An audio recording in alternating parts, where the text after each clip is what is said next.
থানার ভাই ওই বাটা গাড়িটা আমরা কোন বাঙ্গালাম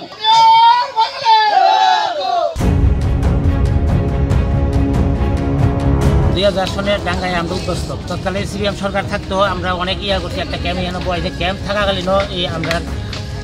হঠাৎ আয়া এই ট্রাইবেল ফ্লাভার মৎস্য খাই আয়া এখন তার মদত আছে মদত ছাড়াই আয়া আজকে দেখবেন একটা চলেছে আমরা পুলিশ প্রশাসনে জানাই কিন্তু তারা কোনো পদক্ষেপ নেয় না তারা কিতা করতে ফেরো দরকারি না কিতা করতে করতে আমরা 8-10খানি ক্ষেত এই 20 বছরে তারা কাটছে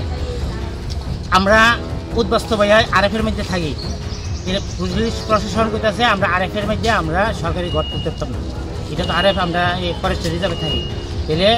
পঞ্চায়েতের এই প্রশাসনের সিদ্ধান্তে আমরা যার যার জায়গার মধ্যে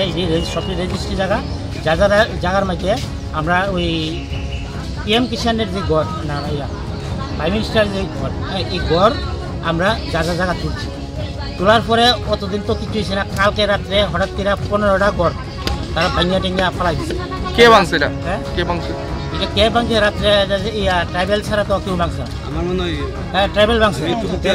তারা এই জায়গা লিখে দেওয়া গেছে যে এই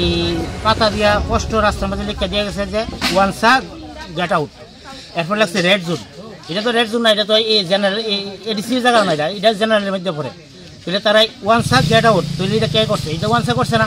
ওয়ানসা গেট আউট এটা ট্রাইবেলরা করছে এটা কি মনে করতেছেন একটা জাতিগত সুসুরি জাতিগত সুসুরিটা এটা জাতিগত লাগানে লেগে এইটা করতেছে উচ্ছৃঙ্খল তীব্রমতা পার্টি তারাই ঘটনাটা করছে কারণ গতকালকে রাত্রে বা দিনের বেলা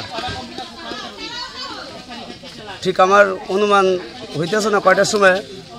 আমাদের যে তীব্রমতা সুপ্রিম আসলো বিগত দিন পদ্ধতি বিশুদ্ধ ভ্রমণ একটা উস্কানিমূলক ঘটনা করছে বার্তা দিছে মোবাইলে যে এডিসিতে কোনো বাঙালি বসবাস করতে পারবো না যার ধরনের এই ঘটনাটা হয়েছে অ্যাকচুয়ালি এটা পুরা পদ্ধতির মততে এই ঘটনাটা ঘটছে এটা আমরা মুখ্যমন্ত্রী অবধি এই বার্তাটা পৌঁছাইতে চাই এটা ব্রহ্মছড়া গ্রাম পঞ্চায়েত এখানে এটা কি মানে মিশ্র জনবসতি হ্যাঁ আমরা জনজাতি প্লাস আমরা বাঙালি মিলে আসে এই এরিয়াটা